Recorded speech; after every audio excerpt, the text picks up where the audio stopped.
Hello everyone, आज हम 9th class के बीहाइव से second chapter the sound of music पढ़ेंगे। इसमें सबसे पहले हम पार्ट 1 पढ़ेंगे। Evelyn Glennie listens to sound without hearing it. ये डेब्रा केवली ने लिखी है। डेब्रा केवली एक ओटावा बेस्ड राइटर और ब्रॉडकास्टर रही हैं। ये स्टोरी एवलिन ग्लैनी की जो पूरी तरह से डेफ थी, लेकिन भगवान ने उसको कुछ एक्स्ट्रा ऑर्डिनरी पावर दी थी। जो हम सुनते हैं उसको वह फील करती थी, इसलिए ही वह म्यूजिक को हमसे भी ज्यादा ब्यूटीफुली एक्सप्रेस कर पाती थी। तो इस स्टोरी में हम यही पढ़ेंगे कि कैसे वह फिजिकल डिसेबिलिटी के अगेंस्ट लड़ी और उसने अपनी लाइफ को एक सक्सेसफुल स्टोरी बना दिया। ये देखने वाली बात है जो हमारे लिए बहुत ही इंस्पायरिंग भी है। Rush hour crowds jostle for position on the underground train platform. अब ये जो स्टोरी एक ट्रेन प्लेटफॉर्म पर शुरू होती है, तो राइटर कहती है कि बहुत ज्यादा भीड़ है वहां पर और लोग धक्का मुक्की कर रहे हैं वहां पर अपनी पोजीशन बनाने के लिए। A slight girl looking younger than her 17 years was nervous yet excited as she felt the vibrations of the approaching train. और एक छोटी लड़की है जो है तो 17 ईयर्स की, लेकिन थोड़ी छोटी दिखती है। वो बहुत नर्वस है लेकिन एक्साइटेड भी है और जो ट्रेन आ रही है उसकी वाइब्रेशंस को वो फील कर पा रही है। It was her first day at the prestigious royal academy of music in London and daunting enough for any teenager fresh from a Scottish farm. Daunting का मतलब होता है frightening। अब देखो क्यों वो नर्वस है और क्यों एक्साइटेड है, क्योंकि royal academy of music London में उसका फर्स्ट डे है, बहुत बड़ा कॉलेज है, इसलिए वो थोड़ी एक्साइटेड है और स्कॉटिश फॉर्म जैसी छोटी जगह से आई है इसलिए नर्वस है। But this aspiring musician faced a bigger challenge than most. अब वो राइटर बताती हैं कि इस म्यूजिशियन ने, जो इतनी एम्बिशियस म्यूजिशियन थी, इसने बड़े चैलेंज को फेस किया था आम लोगों की अपेक्षा। She was profoundly deaf. क्यों? क्योंकि वो पूरी तरह से डेफ थी, बहरी थी। Evelyn Glennie's loss of hearing had been gradual. अब देखो क्या हुआ कि उसकी माँ बताती हैं कि जो एवलिन ग्लैनी थी उसका जो लॉस ऑफ हियरिंग था वो धीरे धीरे हुआ, एकदम से नहीं हुआ था। Her mother remembers noticing something was wrong when the 8-year-old Evelyn was waiting to play the piano. आगे बताते हैं याद करके कि जब वो 8 years की थी और उनको पियानो बजाने के लिए बुलाया जा रहा था, वेट हो रहा था उनका, तो उन्होंने फील किया कि कुछ गलत हो रहा है। They called her name and she didn't move. उन्होंने उसका नाम लेके बुलाया लेकिन वो हिली तक नहीं। I suddenly realise she hadn't heard said Isabel Glennie. अब उसकी माँ बोलती है कि मैंने उसको जब बुलाया तो वो ऐसा लगा कि वो सुन ही नहीं पाई है हमारी बात। For quite a while Evelyn manage to conceal her growing deafness from friends and teachers. जैसे कोई कमी होती है ना, छिपाते हैं बच्चे, तो वैसे ही कुछ टाइम के लिए तो एवलिन ग्लैनी ने क्या किया कि अपने दोस्तों से, अपने टीचर से ये बात छिपाई कि वह सुन नहीं पा रही है। But by the time she was 11 her marks had deteriorated. लेकिन जब वो 11 years तक पहुंची तो उसके जो मार्क्स थे वो डिटोरेटेड होने लगे। डिटोरेटेड का मतलब कि पुअर मार्क्स आने लगे उसके। And her head mistress urged her parents to take her to a specialist. और उसकी हेड मिस्ट्रेस ने कहा प्रिंसिपल ने कि उसको किसी स्पेशलिस्ट को दिखाओ। It was then discovered that her hearing was severely impaired as a result of gradual nerve damage. Impaired का मतलब क्या होता है? विकंठ। तो वहां पता चला उनको कि जो उसकी हियरिंग है वो बहुत वीक हो गई है और नर्व जो है वो डैमेज होनी शुरू हो गई हैं। उस नर्व डैमेज होने की वजह से ऐसा हो गया। They were advise that she should be fitted with hearing aids and sent to school for the deaf. और उनको ये कहा गया भाई इसको हियरिंग एड्स प्रोवाइड करवाए जाएं और जो स्पेशल स्कूल होते हैं डेफ के लिए, बहरों के लिए, उसमें इसका एडमिशन करा दिया जाए। Everything suddenly looked black says Evelyn. अब एवलिन याद करते हुए कहती है कि उसको तो ऐसे लगा जैसे सारी जिंदगी उसकी अंधेरे में डूब गई हो, में सारा सब जगह अंधकार ही अंधकार छा गया हो। But Evelyn was not going to give up. लेकिन एवलिन छोड़ने वाली कहाँ थी? उन्होंने पक्का इरादा कर लिया कि चाहे कुछ हो जाए भाई छोड़ना नहीं है। She was determined to lead a normal life and pursue her interest in music. उसने फैसला कर लिया कि वह एक नॉर्मल लाइफ जिएगी और अपने म्यूजिक के इंटरेस्ट को चाहे कुछ हो जाए वह छोड़ेगी नहीं। One day she noticed a girl playing a xylophone and decided that she wanted to play it too. Xylophone होता है एक तरह का म्यूजिकल इंस्ट्रूमेंट जिसमें कि वुडन बार्स होती हैं अलग अलग लेंथ के, जिनमें से अलग अलग तरह का म्यूजिक निकलता है। तो एक दिन उन्होंने एक लड़की को देखा जाइलोफोन बजाते हुए और फैसला कर लिया कि चाहे कुछ भी हो जाए उसे भी ये बजाना है। Most of the teachers discourage हर, बहुत से टीचर्स ने उनको डिस्करेज किया कि नहीं तुम नहीं कर सकती। But percussionist Ron Forbes spotted her potential, लेकिन एक परक्यूशनिस्ट थे जिनका नाम था रोन फोर्ब्स, उन्होंने उनकी एबिलिटी को पहचान लिया।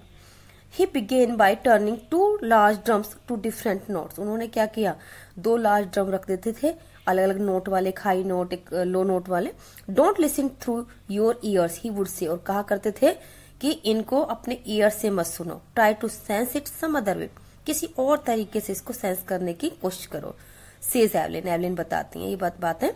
Suddenly I realise I could feel the higher drum from the waist up and the lower one from the waist down. वो बताते हैं कि अचानक मैंने क्या रियलाइज किया कि जो हाई नोट थे ड्रम के वो मैं अपनी वेस्ट के ऊपर से फील कर पाती थी, और जो लो नोट थे वो अपनी वेस्ट के नीचे से फील कर पाती थी। Forbes repeated the exercise. अब जो फोर्ब्स थे वो उनको बार बार प्रैक्टिस कराते रहते थे। And soon Evelyn discovered that she could sense certain notes in different parts of her body.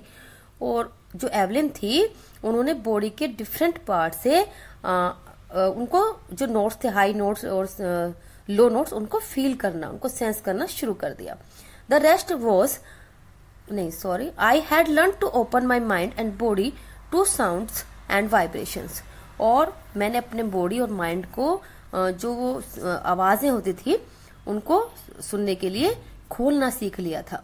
The rest was share determination and hard work. और बाकी क्या था, मेरा पक्का इरादा और बहुत ज्यादा मेहनत। She never looked back from that point onwards. अब एवलिन बताती हैं कि उसके बाद उन्होंने कभी लाइफ में पीछे मुड़कर नहीं देखा।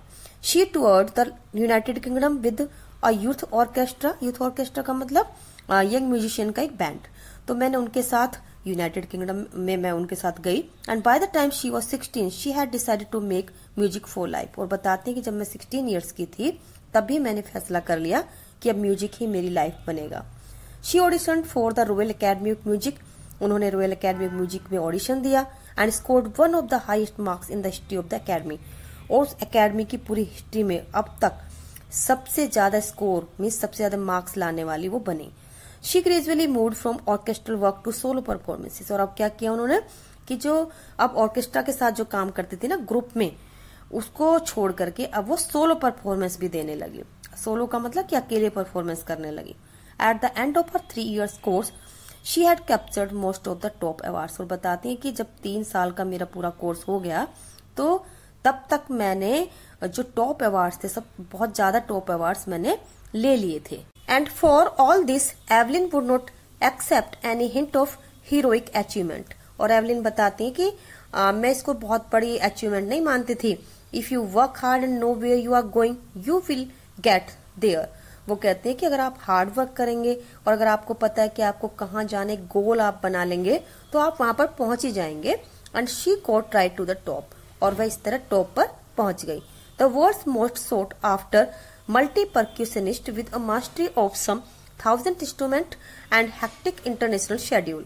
अब वो करीब 1000 इंस्ट्रूमेंट्स में पूरी तरह से उनको जान गई थी और उनका बहुत हेक्टिक शेड्यूल बन गया था इंटरनेशनली। मीन्स बहुत सारे बड़े बड़े कंट्रीज भी उनको बुलाने लगे थे। It is intriguing to watch Evelyn function so effortlessly without hearing. Intriguing का मतलब है फैसिनेटिंग। अब राइटर बोलती हैं कि कहीं ना कहीं बहुत ही इंटरेस्टिंग चीज है कि जो लड़की बिल्कुल डेफ है, सुन नहीं सकती, वह इतना अच्छा कैसे परफॉर्म कर लेती है। In our 2 hour discussion she never missed a word. हमने 2 घंटे तक बात की लेकिन एक भी वर्ड ऐसा नहीं था जो उसने ना सुना हो। Man with bushy beards give me trouble she laughed. वह हंस के बोली कि जो लंबी दाढ़ी वाले लोग होते हैं ना थोड़ा मुझे परेशान करते हैं।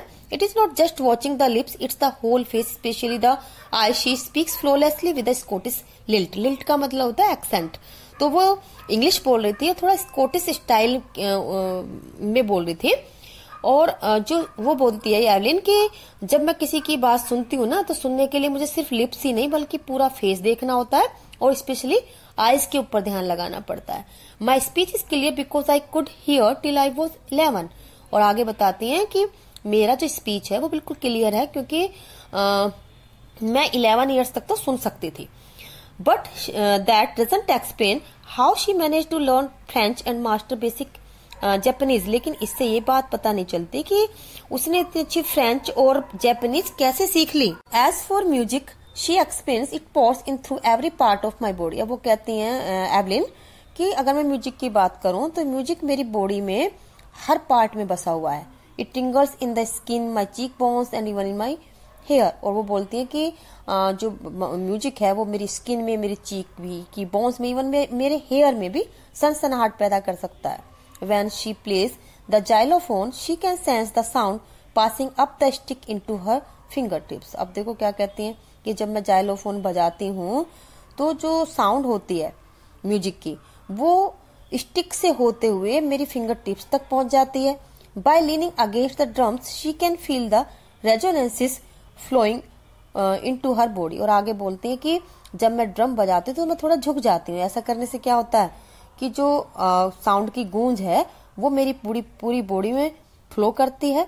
On A wooden platform she removes her shoes so that the vibrations pass through her bare feet and up her legs. अब देखो एक एग्जांपल बताती कि जब मैं प्लेटफॉर्म पर वुडन प्लेटफॉर्म पर कोई परफॉर्मेंस देती हूँ तो मैं अपने शूज निकाल देती हूँ ताकि जो वाइब्रेशंस हैं वे मेरे बेयर फीट से, नंगे पैरों से होके पूरी बॉडी में, लेग से होते पूरी बॉडी में चली जाएं। नोट सरप्राइजिंगली एवलिन डिलाइट्स हर ऑडियंसेस। कि इसमें सरप्राइज करने वाली कोई बात नहीं है कि जो एवलिन है वो अपने ऑडियंसेस को खुशी देती है। इन 1991 she was presented with the royal Philharmonic societies prestigious soloist of the year award. और आगे बताती हैं कि 1991 में उनको रॉयल फिलहार्मोनिक सोसाइटी का एक prestigious award soloist of the year भी दिया गया था। Says master percussionist James Blades, God may have taken her hearing, but he has given her back something extraordinary।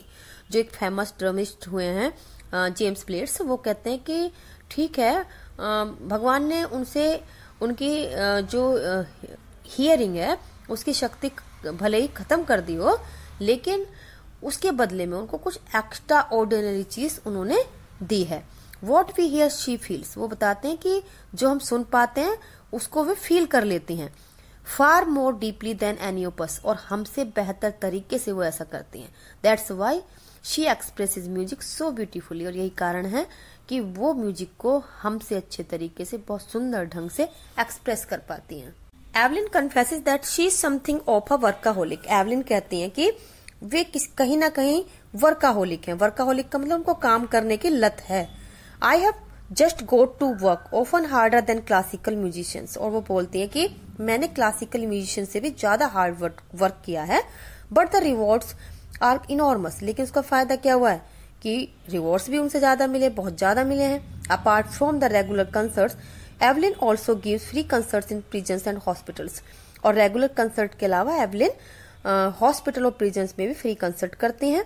She also gives high priority to classes for young musician. और जो young musician है जो अपनी life बनाना चाहते हैं music में, उनको वो बहुत प्रायोरिटी देते हैं। किस लिए? ताकि वो भी इंस्पायर हो सके। Ann Richlin of the Beethoven fund for deaf children says she is a shining inspiration for deaf children. Ann Richlin जो कि बीथोवन के फंड में से, जहां पर डेफ बच्चे रहते हैं उससे रिलेटेड है, वो कहती हैं कि वे डेफ बच्चों के लिए एक इंस्पिरेशन है। They see that there is nowhere that they cannot go. क्योंकि वे समझ पाते हैं उनको देख करके कि कोई भी चीज ऐसी नहीं है जो वो ना कर सकें, कि अगर ये कर सकती है तो हम क्यों नहीं कर सकते। Evelyn Glennie has already accomplished more than most people twice her age. अब वो राइटर बोलती हैं कि जो एवलिन ग्लैनी है उन्होंने इतना अचीव कर लिया जितना उनकी एज से डबल एज के लोग भी नहीं कर पाते हैं। She has brought percussion to the front of the orchestra. आगे बोलते हैं कि जो परक्यूशन है, जैसे तबला बजाना, ढोल बजाना, इन सबको वह ऑर्केस्ट्रा में फ्रंट पर ले गए, उनको उन्होंने हाईलाइट कर दिया है। And demonstrated that it can be very moving. और ये दिखा दिया है दुनिया को कि वे भी हार्ट टचिंग हो सकते हैं। She has given inspiration to those who are handicapped. और जो हैंडीकैप्ड लोग हैं उनको उन्होंने इंस्पिरेशन दी है।